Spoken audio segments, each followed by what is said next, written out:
Hi, welcome to Whitey White Guy Show. I'm Whitey, and today I'm gonna adjust this thing. I'm gonna do a review slash rant about the movie Heat. Not familiar. Heat came out in 1995. I'm just gonna read off Wikipedia a little bit.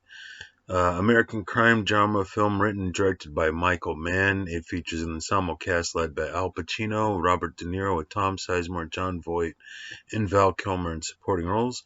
The film follows the conflict between an LAPD detective, played by Pacino, and a career thief, played by De Niro, while depicting its effect on their professional relationship and personal lives. Mann wrote the original script for Heat in 1979, basing it on a Chicago police officer, Chuck Adams' pursuit of criminal Neil McCauley, after whom De Niro's character is named. The script was first used for a television pilot developed by Mann, which became the 1989 television film LA Takedown. After the plot did not receive a series order, in 1994, Mann revisited the script and turned it into a feature film, co-producing the project with Art Linson. The film marks De Niro and Pacino's first on-screen appearance together following a period of acclaimed performances from both, due to their esteemed reputation. Promotions centered on their involvement. Heat was released by Warner Bros. Pictures on December 15, 1995, to critical and commercial success. It grossed $187 million on a $60 million budget, while receiving praise for Mann's direction and screenplay, and rightly so. After action sequences, sound mixing, and the performances of Pacino and De Niro, although it did not receive any award nominations, Heat is regarded as one of the most influential films in its genre, and has inspired several other works. And if you've ever seen The Town with Ben Affleck, that was definitely it has a very Heat feel. So, talk about this film. So the film begins. I gotta pull up this guy's name. It starts with a guy named Waingro, which is an interesting name, and he's. You find out later in the film he's like a straight up psycho.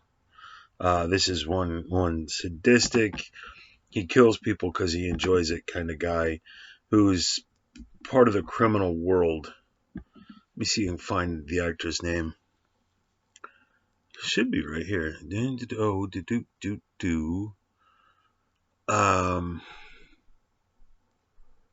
When Kevin Gage, who's been in a bunch of stuff, and this cast, Al Pacino, Robert De Niro, Val Kilmer, Jon Voight, Tom Sizemore, Diane Venora, Amy Brenneman, Ashley Judd, McKelty Williams, Wes Studi, Ted Devine, Dennis Haysbert, William Finchner, Natalie Portman, Tom Noonan, again Kevin Gage, Hank Azaria from The Simpsons, Susan Taylor. It goes on. Henry Rollins has a role in this from the Henry Rollins Band. Jeremy Piven's in this. Xander Berkeley. That's a phenomenal cast. That's a home run of a cast. So this guy Waingro hops in a semi with Tom Sizemore, and through dialogue, they've only just met. And then as that scene goes on, you link up with Robert De Niro, Val Kilmer, Danny Trejo, Tom Sizemore. They're a tight-knit crew, and they do bank robberies. They're off to go do an armored car robbery for some, I forget what it's not cash, it's, I forget what it is, but a bunch of money involved. It's bonds, some certain kind of bonds that are worth a fortune, And so Waingro's the new guy they don't know, and I don't recall that they explain exactly how he ended up with this crew that he's not familiar with. But they go take down, and they have this really sophisticated, these explosives to get in the armored vehicle. They know the routes. They know the police. Exactly how long it's going to take the police to respond. All this stuff, and everything goes according to plan until they got the 3 armored car security guys, the security guys for the armored car sitting there. at rifle point, don't move kind of thing. And then Wangro, out of just psychopathy, kills one of the armored car guys who did nothing. And the explosion deafened these three guys. They can't hear a thing. And he kills him just to kill him. The other guy, the other security guard, then pulls out a gun.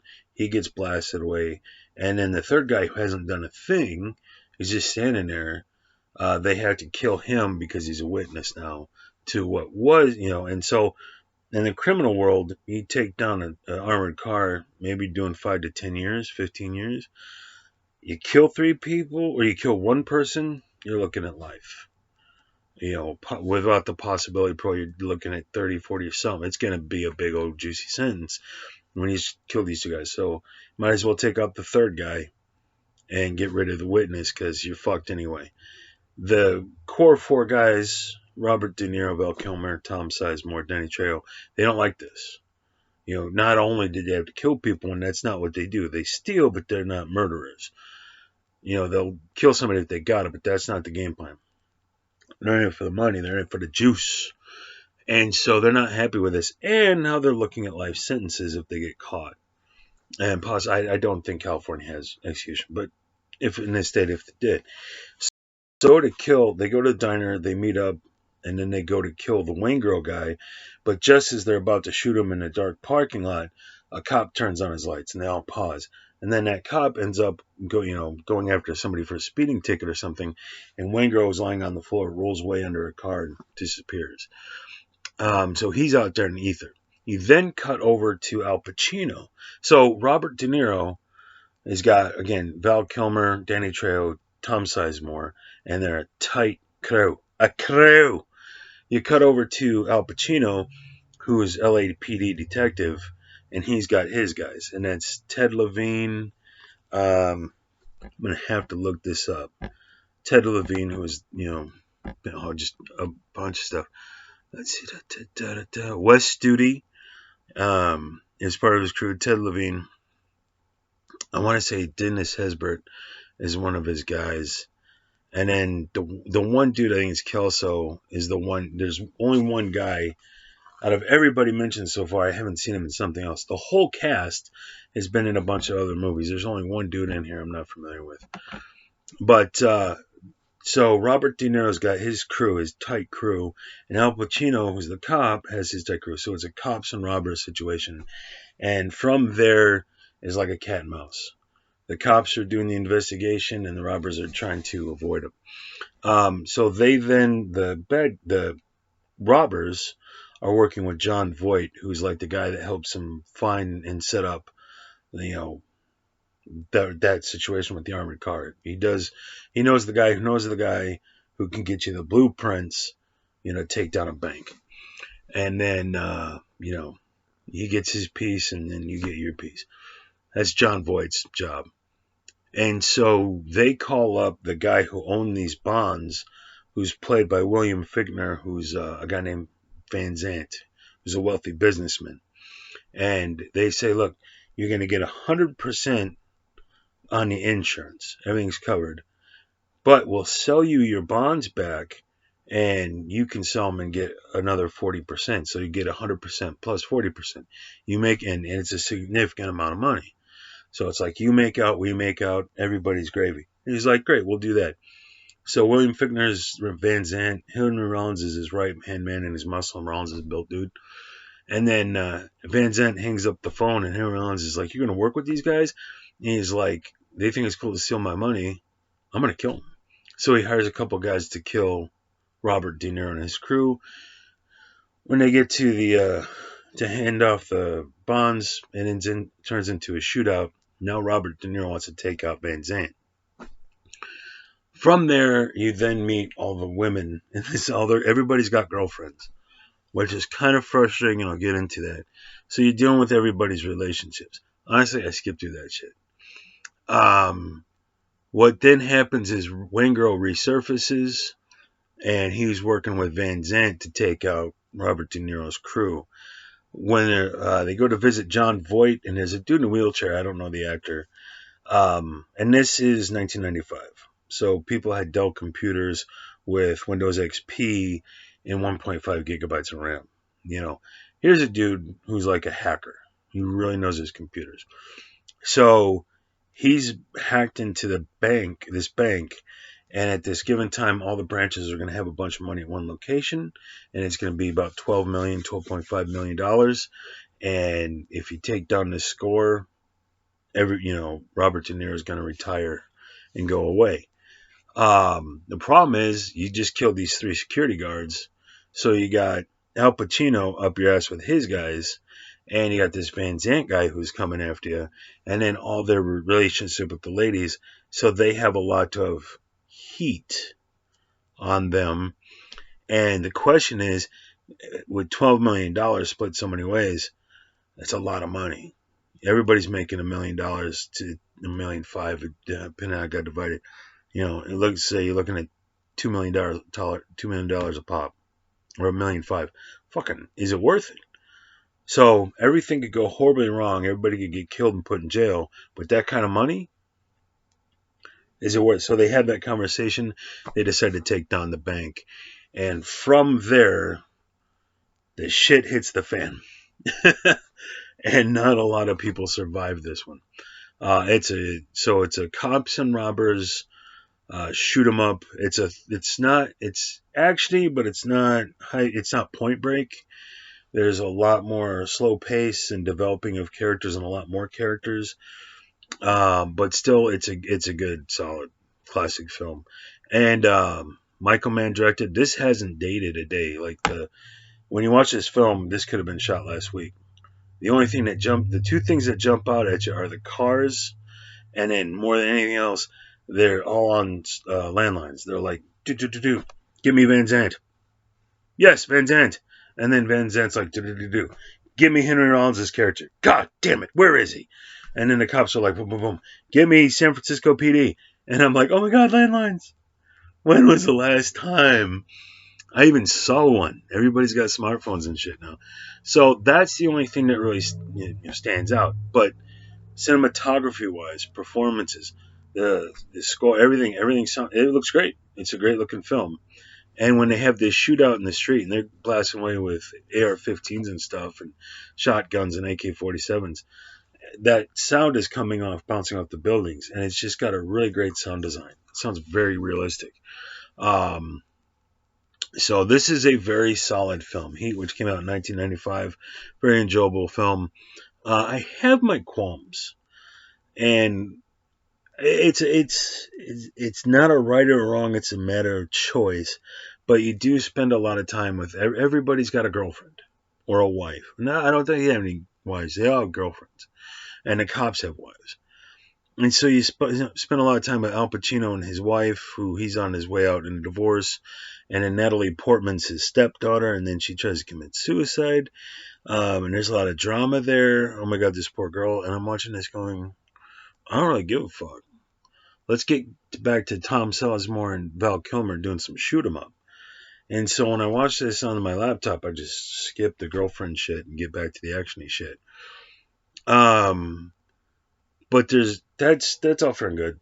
You gotta put a love story in there for people to enjoy a love story.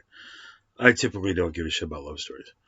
The big qualm I have with this film is it's either very contradictory or that's the point.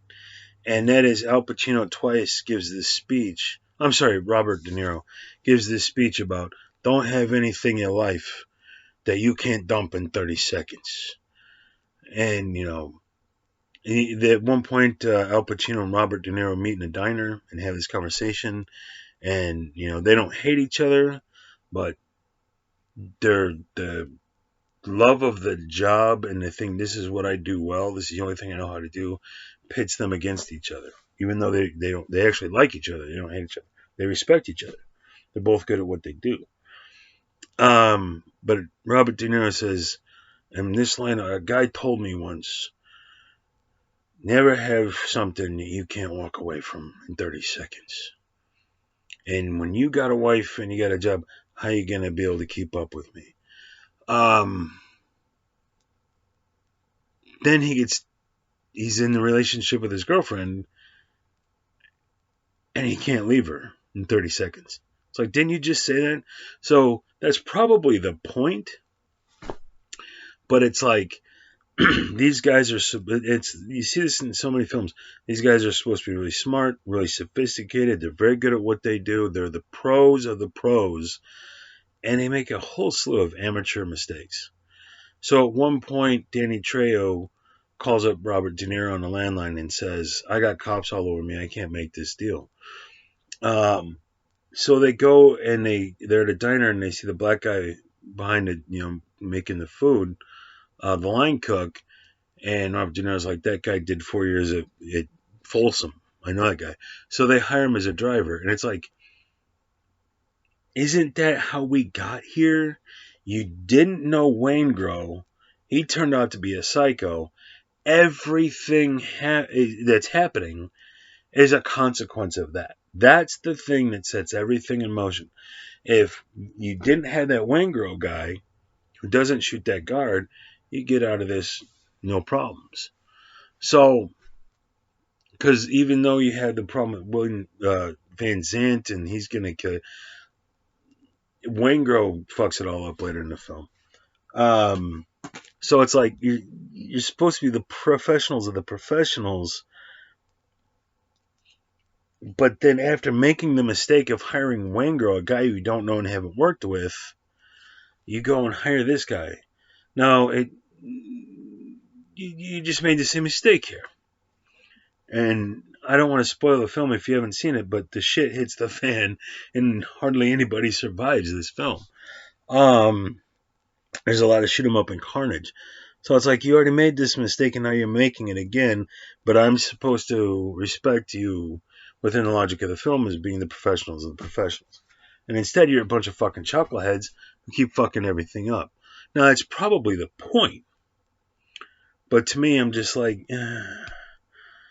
the logic of what you're doing contradicts itself. And that's the one qualm I have. So visually it looks great, writing is great, and dialogue and everything, and character development, and all the things that you could objectively say this is a good film. It's a good film, but it's just like if you would play by your own rules for 5 seconds, none of this shit happens. But then we don't have the movie. So you kind of have to do it this way. But you just said don't have anything you can't walk away in in 30 seconds. So at the end of the film, Robert De Niro goes to get vengeance against Van Zant and Waingro, and then it doesn't work out for him well. I'll just say that. And it's like you just said you don't have anything you can't walk away from in 30 seconds, and you couldn't walk away from this in 30 seconds. And so, human beings are hypocrites and duplicitous and all this stuff. Okay, that's great, but you're not as professional as you're supposed to be here. I don't know. It's a gripe I have. It's a qualm I have with the film. Other than that, fantastic film. Great cast, great acting. You could pick apart, I think, with Robert De Niro playing this Irish guy, who's got an Irish name anyway. Al Pacino and Robert De Niro don't 100% fit the roles they're playing. There's just little rough edges. Robert De Niro seems just a little pinch too old, even though he's fixing to retire. It's like, these guys in this situation should be a little bit younger and still in their prime. That would be the right feel. But they're such big names to see them finally together in a film and scenes with each other, acting off each other, is a treat. So it kind of doesn't work, and it works fantastically at the same time. They're both the wrong choice and the perfect choice. If it was just Robert De Niro or just Al Pacino, I'd say it doesn't quite work. But because they're together, it's brilliant. So it's not a perfect film, but it is a very solid film.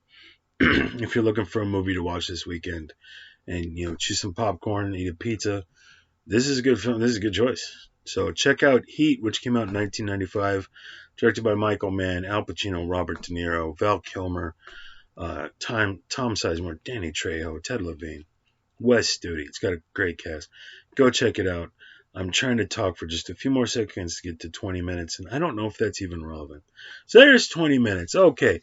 Thank you for watching my show, and check back in for other movie reviews with the retro video game reviews. There's no we. I do retro video game reviews and such. I'll see you in the next video. Cheers.